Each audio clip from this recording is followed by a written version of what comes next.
지난 시간 우리는 신앙생활의 최종 목적지에 대해서 배웠습니다. 요한계시록 21장은 거룩한 성 새 예루살렘이다 이렇게 증거합니다. 이 거룩한 성 새 예루살렘의 영광은 천국의 모형이나 건축물이 아니라고 배웠습니다. 고난과 박해 속에서도 하나님의 말씀대로 준행한 사람들, 그래서 보석같이 빛나는 거룩한 성도들의 영광이라고 배웠습니다. 오늘 우리가 읽은 이 본문 느헤미야 말씀은 구약 성경에 나오는 역사서 느헤미야의 최종적인 결론입니다. 그 결론이 무엇이냐? 거룩한 성 예루살렘에 거하는 백성들의 명단입니다. 구약 성경의 느헤미야와 신약 성경의 요한계시록의 결론이 일맥상통한다는 겁니다. 느헤미야의 결론은 거룩한 성 예루살렘이고 요한계시록의 결론은 거룩한 성 새 예루살렘이라는 것입니다. 차이점도 있습니다. 거룩한 성 예루살렘은 이 땅 위에 지어진 성전이지만 거룩한 성 새 예루살렘은 하늘 위에 지어진 성전이라는 겁니다. 거룩한 성 예루살렘은 과거에 지어진 성전이지만 거룩한 성 새 예루살렘은 장차 지어질 성전이라는 겁니다. 거룩한 성 예루살렘의 주인공은 누구입니까? 고난과 박해 속에서도 하나님의 말씀대로 준행한 사람들, 그래서 하나님이 그들과 친히 동행하시는 거룩한 성도들이 거룩한 성 예루살렘의 주인공인 줄로 믿습니다. 한마디로 거룩한 성 예루살렘에 거주하기에 합당한 사람들을 가리킵니다. 이것은 우리가 예배하는 강릉 예한교회 비전과도 일치합니다. 예루살렘에 정한 절기의 양떼같이 황폐한 성읍에 사람의 때로 채우리라. 이 비전은 수많은 군중들이 모이는 양적인 교회 성장을 말하는 게 아닙니다.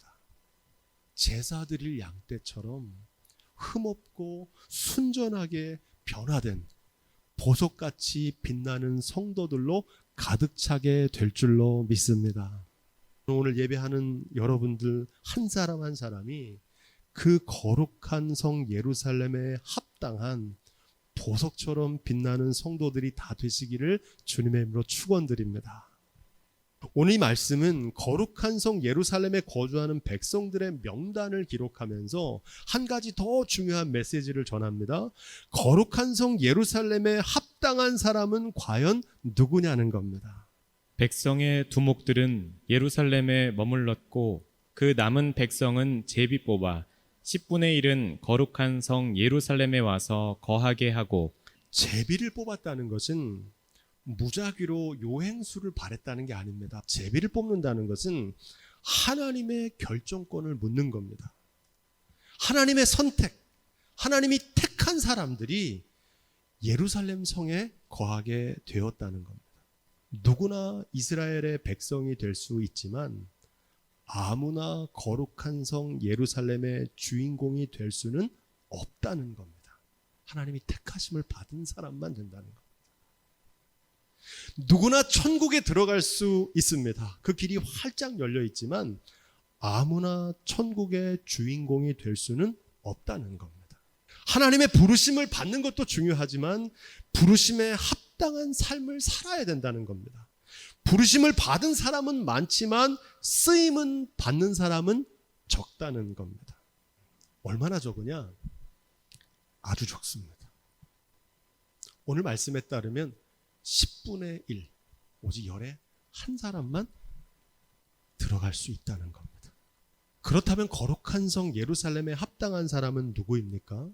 하나님의 나라, 하나님의 통치, 천국에 합당한 사람은 누구일까요? 이 거룩한 성 예루살렘에 거주한 사람들은 백성의 두목, 지도자란 뜻입니다. 제사장과 레위 사람, 노래하는 자들과 문지기들이 거기에 해당되고 유다 지파와 베냐민 지파의 사람들로 구성되어 있습니다. 하지만 중요한 사실은 모든 백성의 두목이 다 예루살렘 성전에 거주했던 건 아닙니다. 모든 제사장과 모든 레위 사람들이 거룩한 성 예루살렘의 주인공이 되지는 않은 겁니다.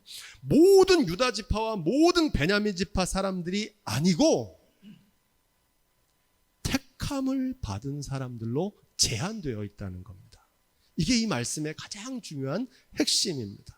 거룩한 성 예루살렘의 주인공이 사회적인 지위 고하나 직분이나 혈통, 어느 지파에 속했냐, 이게 아니라는 겁니다. 천국의 주인공은 누구입니까? 사회적인 지위 고하가 아닙니다. 직분도 아닙니다. 혈통도 아닙니다. 목사님이라고 해서, 장로님이라고 해서, 권사님이라고 해서, 집사님이라고 해서 우리가 3대째 기독교 집안이고 모태신앙이고 세례를 받았고 나는 30년 동안 신앙생활했다는 신앙의 연조가 아니라는 겁니다. 오늘 이 말씀은 특권의식을 버리고 부르심에 합당한 삶을 살아가라는 데 있는 줄로 믿습니다. 11장과 12장에서 거룩한 성 예루살렘에 합당한 사람들로 선택된 기준을 3가지로 요약합니다. 누가 천국의 주인공이 되는지와 일맥상통하는 말씀입니다. 그 첫 번째 조건이 12장 1절에 나오는데, 스알디엘의 아들 스룹바벨과 및 예수아를 쫓아 돌아온 제사장과 레위 사람은 이러하니라. 이 말씀의 뜻은 총독 스룹바벨과 제사장 예수아를 따랐다는 것이 아니라 그들은 온전히 하나님의 말씀대로 준행한 사람들입니다.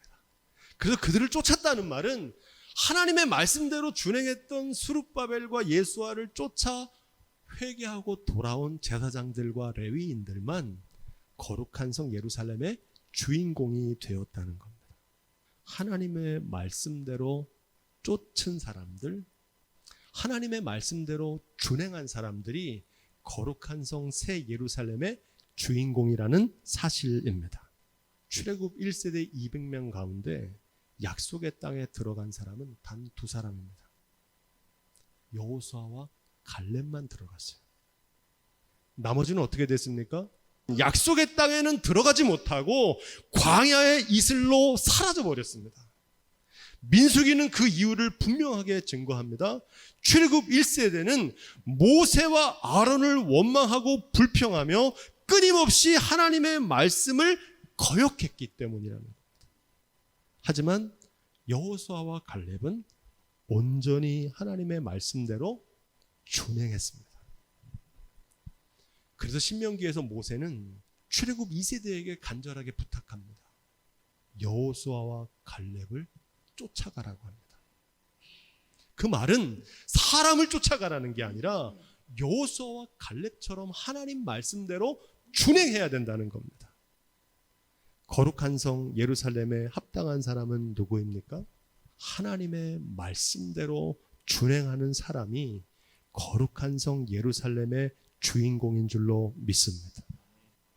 거룩한 성 예루살렘의 2번째 주인공은 누구입니까? 느헤미야 12장 7절을 우리 함께 읽어보겠습니다. 살루와 아목과 힐기야와 여다야니 이상은 예수아 때 제사장과 그 형제 어른이었느니라. 어른이라는 단어가 11장과 12장에 자주 등장합니다. 이 단어에 주목하셔야 됩니다. 여기서 어른이라는 말은 단순히 나이가 많은 연장자라는 뜻이 아닙니다. 누가 어른입니까? 다른 사람이 믿고 따를 수 있는 본보기가 되는 사람, 성숙한 사람이 어른입니다. 어른의 반대는 어린아이입니다.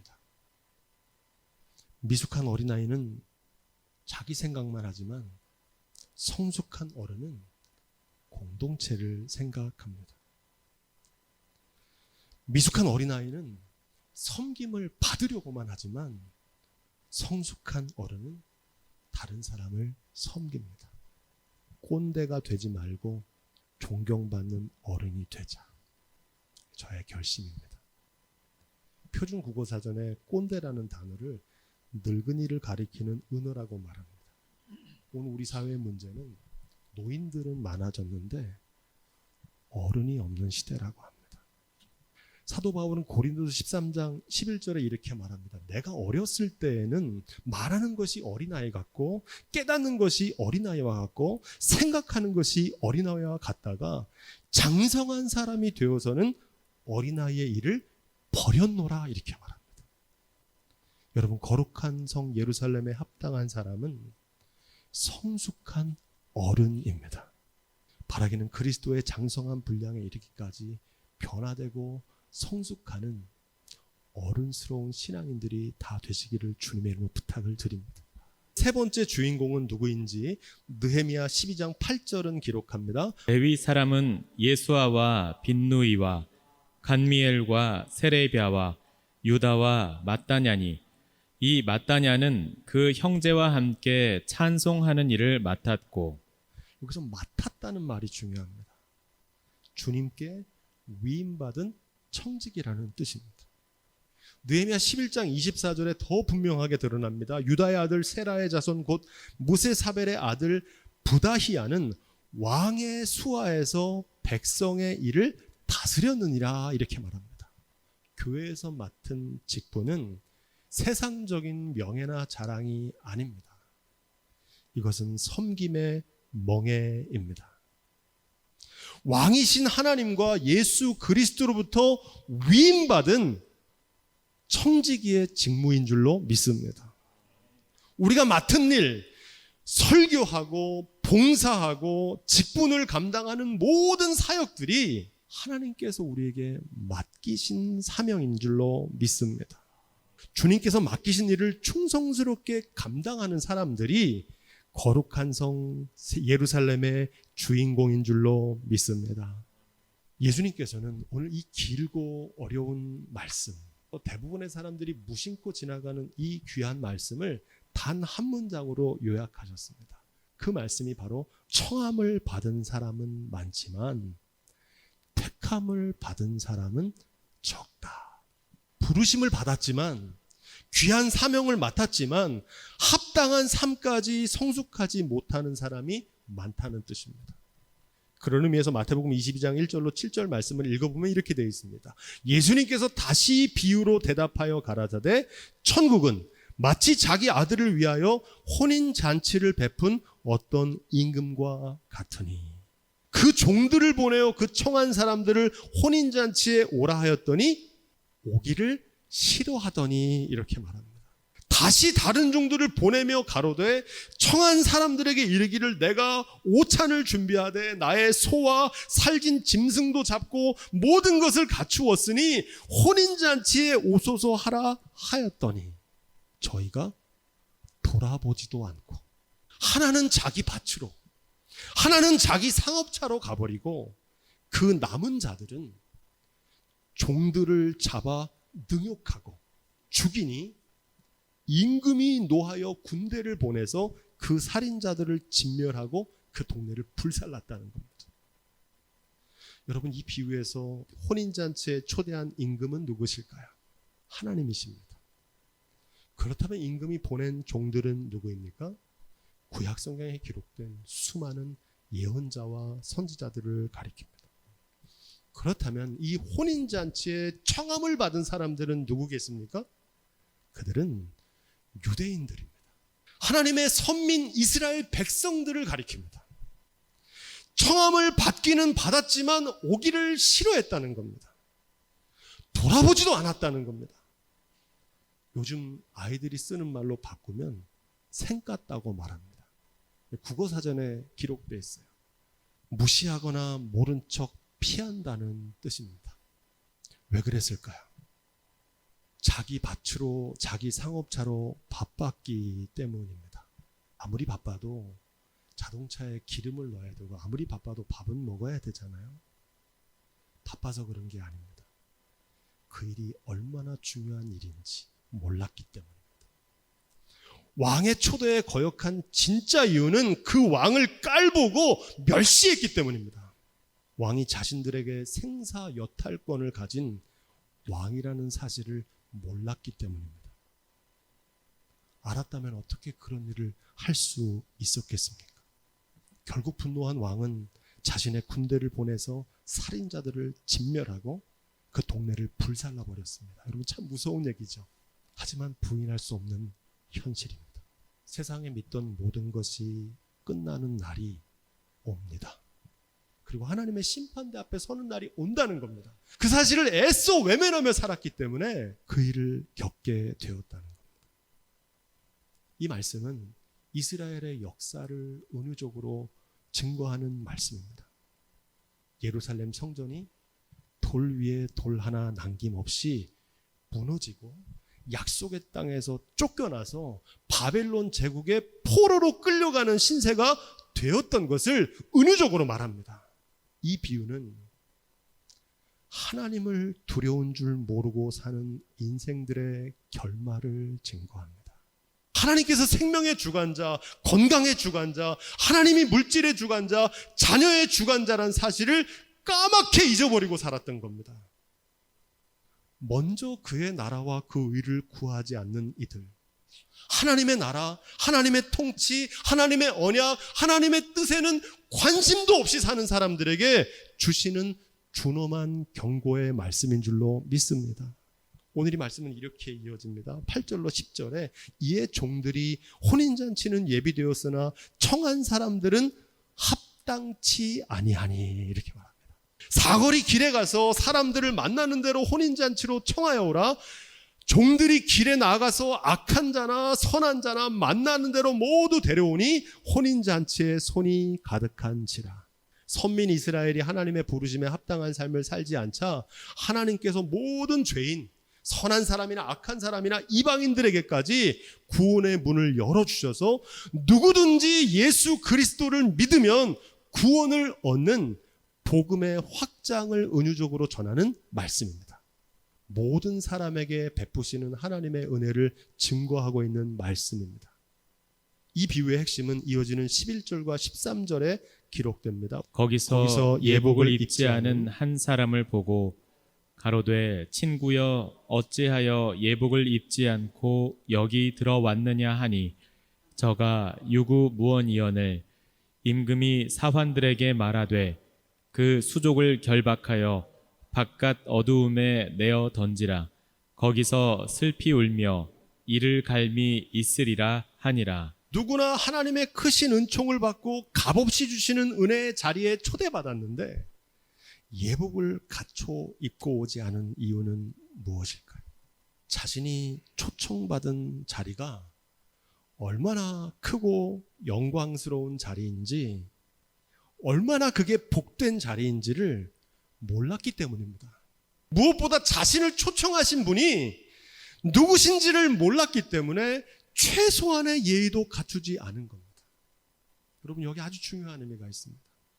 하나님의 은혜를 받는 것도 중요하지만 은혜 받은 자들은 그 은혜에 합당한 삶을 살아야 된다는 겁니다. 하나님의 축복을 받았으면 그 축복에 합당한 삶을 살아야 된다는 겁니다. 하나님이 나의 병을 고쳐주시는 치유의 기적을 체험했다면 치유받는 게 중요한 게 아니라 그 치유받은 삶에 합당한 삶을 살아야 될 줄로 믿습니다. 직분을 맡는 게 중요한 게 아닙니다. 그 직분에 합당한 삶을 살아야 될 줄로 믿습니다. 한마디로 앞에서 보았던 선민 이스라엘 백성들과 똑같은 잘못을 저지른 겁니다. 부르심에 합당하지 못했던 거예요. 이 비유의 결론이 마지막 절에 나오는데 한번 따라해 보겠습니다. 청함을 받은 자는 많되 택함을 입은 자는 적으니라. 아멘.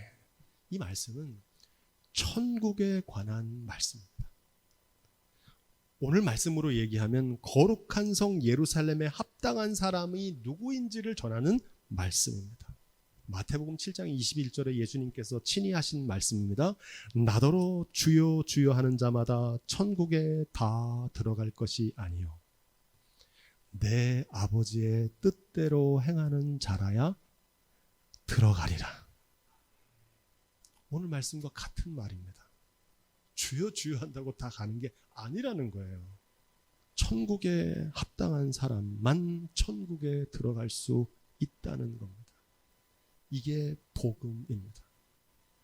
천국에 합당한 사람은 누구입니까? 하나님의 말씀대로 준행하는 사람입니다.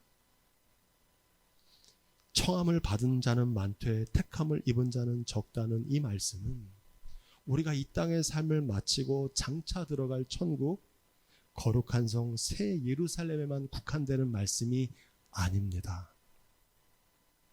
이 세상에서 우리가 살고 있는 이 땅에서 교회와 가정에서 하나님의 뜻과 하나님의 통치가 이루어지는 하나님의 나라, 거룩한 성 예루살렘에 거할 자들에게도 동일하게 해당되는 말씀입니다.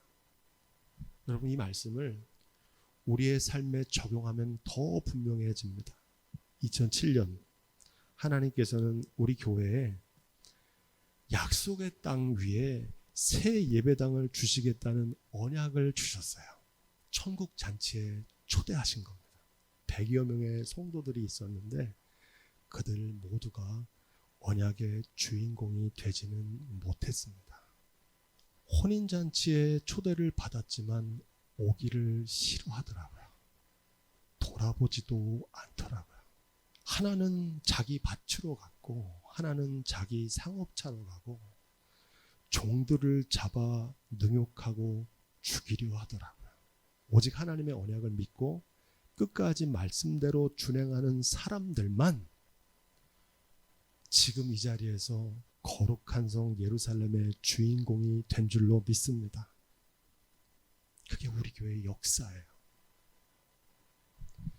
2017년 어느 날 에스겔 말씀을 수요일마다 강해하는 중에 하나님께서는 우리 교회에 새 언약을 주셨습니다.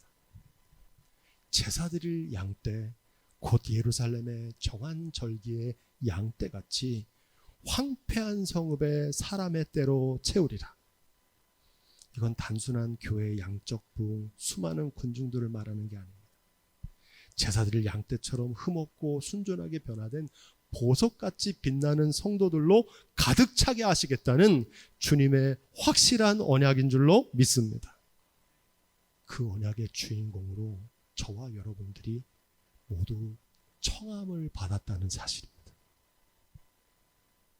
하지만 오늘 말씀에 비춰보면 안타깝게도 모든 사람들이 택함을 받지는 못할 겁니다. 귀한 언약을 받았지만 오기를 싫어해요. 관심이 없어요. 그 언약에. 돌아보지도 않아요. 그 언약이 되는데 관심이 없다고요. 그 언약은 내가 그 예배의 자리를 지키는 데부터 시작하는 건데 거기에 관심이 없어요. 아무리 말해도 자기 밭으로 가고 자기 상업차로 가고, 심지어 그 말을 제가 너무 강조하니까 종들을 잡아 능욕하고 죽이려고 한 사람은 결코 예루살렘 성의 새 거룩한 성 예루살렘의 주인공이 될 수 없다는 겁니다. 새 언약의 주인공은 누구일까요? 말씀대로 준행하는 사람입니다. 믿음의 본보기가 되는 성숙한 어른입니다. 하나님께서 맡기신 일을 신실하게 감당하는 충성된 청지기입니다.